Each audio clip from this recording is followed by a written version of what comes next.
Hello, I'm Dominic Patton, and welcome to our Deadline Virtual Sundance studio. It is my distinct honor to welcome one of my all-time favorite musicians and my all-time favorite bands, and actually now has made one of my all-time favorite documentaries. Please welcome, you know him as Questlove from The Roots, Ahmir Thompson with his directorial debut, The Summer of Soul, or How the Revolution Could Not Be Televised. Welcome, Ahmir. Thank you. Thank you for having me. Clearly nice Sundance is a virtual event this year. The film debuts on January 28th. Not going to be the usual kind of Sundance premiere, but starting off right away, this film is, I don't know how to describe it except to say it's a part of hidden history and it's a cultural artifact. And it's got a lot of Sly Stone and Nina Simone in it, to just name a few. And that always works with us. How did you decide? You who've been in so many shows, obviously we see you nightly on The Tonight Show. You're in Soul, Pixar's Soul right now. Why did you decide that this was going to be your directorial debut?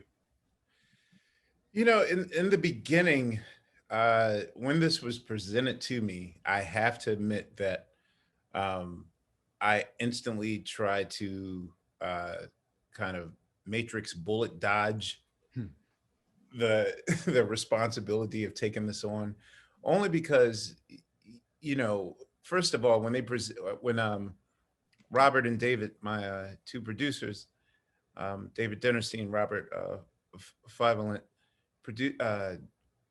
sort of introduced this to me, my first thing was like, wait a minute, I know everything about music and I never heard of this festival. And then once they started showing me the raw footage, I couldn't, like, I kept questioning to myself, like, how did this happen? And I didn't know about it. And then after a while, I was just like, wait a minute, this is my first time at bat. This is my first time driving. Like, you sure you want to entrust this piece of history in my hands? And so I'll say for a good year, like a majority of 2017, I was telling them, like, look, just let me sit on the sidelines and get a real producer, like a real director, to do this and that sort of thing. But you know, the more I started watching that, I got to admit that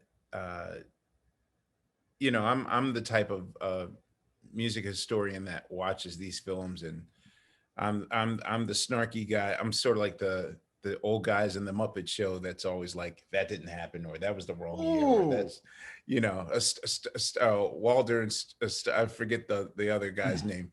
I'm that person. So I don't know. I just felt like this renewed sense of historical importance was in my hands, and you know, I better step up to the plate, because I taught at NYU. You know, I've dedicated, like, in the books I've written and also into like my podcast and all those things. Like, I'm about music history, so this is on brand. So But you know, it's interesting. I mean, we know, you know, from ever since I was a kid, I had the Watt Stacks record. You know, obviously there's Chappelle's Block Party. You guys do the Roots Picnic.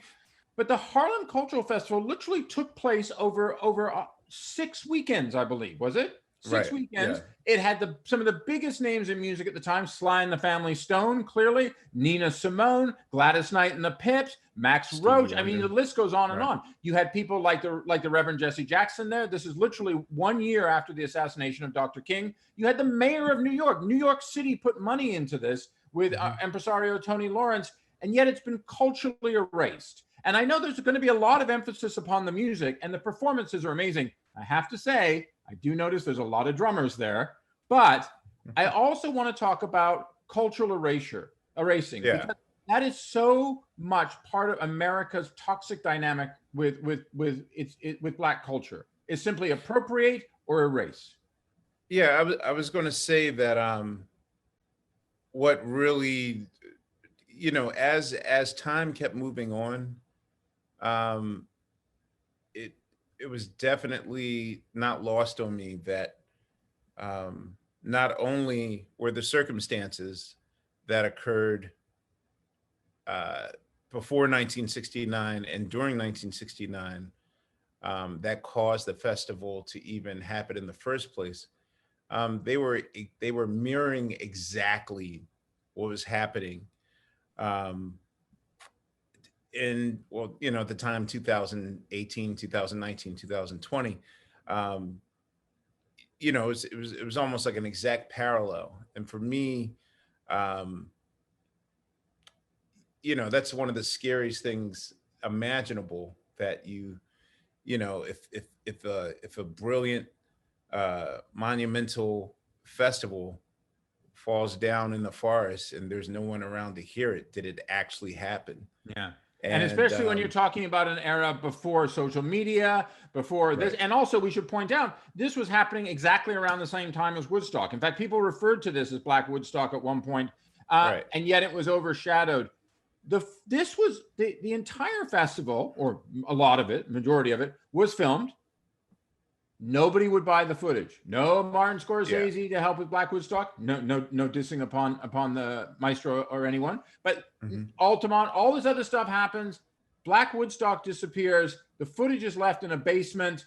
What was it like for you? And I say this to you as I know someone, as you said, you're a music historian as well as a musician. hmm, This was like the end of Indiana Jones when you open up the crypt. I yes. mean, it was the thing. What was it like for you? And why did you decide to make a film that wasn't just a concert movie, but also was a sociological discussion as well? Well, I'm glad you asked that. No, literally, all the artifacts, including the film itself, was literally probably 1 second away from just being discarded and tossed in the trash. Um, because even then, the Hal Tolson estate, Hal Tolson had passed away, and just started to sign the rights over. And I mean, I just And want to tell people who are watching, Hal Tolton was oh, the Hal Tolson, producer who was behind all this, and for many years tried to sell it, and literally just as you said, ended up in his basement. right? He dubbed it Black Woodstock and tried to sell it as the black version of Woodstock, and nobody was interested. Um, and you know, literally day after day, we started finding like, oh, by the way, here are the stage plans. Oh, by the way, here's Stevie Wonder's rider. Oh, by the way, we found some check stubs, and like this stuff was literally about to go in the trash. Like his wife was just like, there's stuff in the basement. I'm about to clean out everything. So I mean, you whatever you guys, the one thing find. I love in the film, at one point, you actually show the stage plans and talk about how because of the lack of lighting and because there was a tight budget, they had to face the stage west to make sure the sun hit it For the properly. sun, right? Yeah. Exactly.